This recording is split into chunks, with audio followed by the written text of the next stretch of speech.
We are very persuaded that the strength and power of film in communicating sustainable development messages and generating public awareness and dialogue.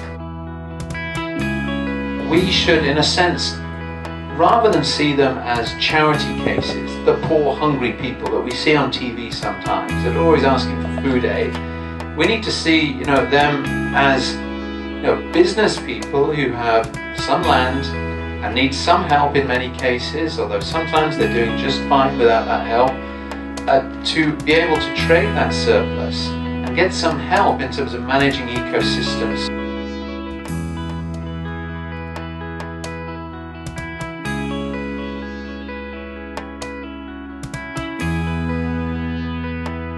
We have two of these live apps that we're going to be seeing tonight. Take place in India and Kenya, countries where CDKN is actively working now with programs to assist government at national and subnational levels in planning for more resilient livelihoods and economic growth.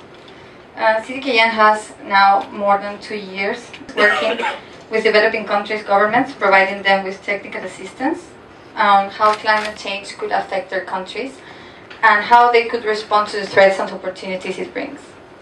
As part of this work, we assess decision makers' knowledge needs and work to fulfill them. Knowledge sharing is really important for us, and we think films are a really good tool for this.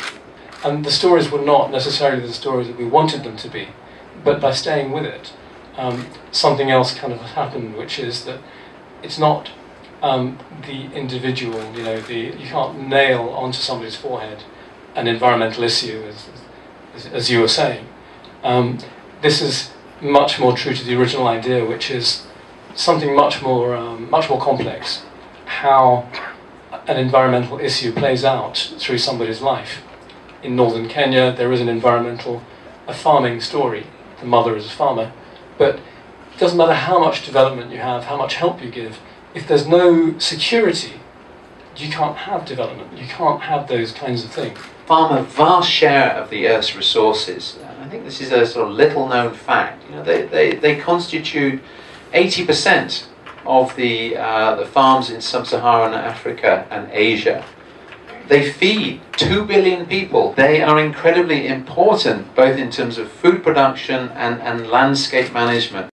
So we are very happy to be associated with a documentary series that not only looks for positive solutions in this difficult environment, but actively encourages working together towards real solutions.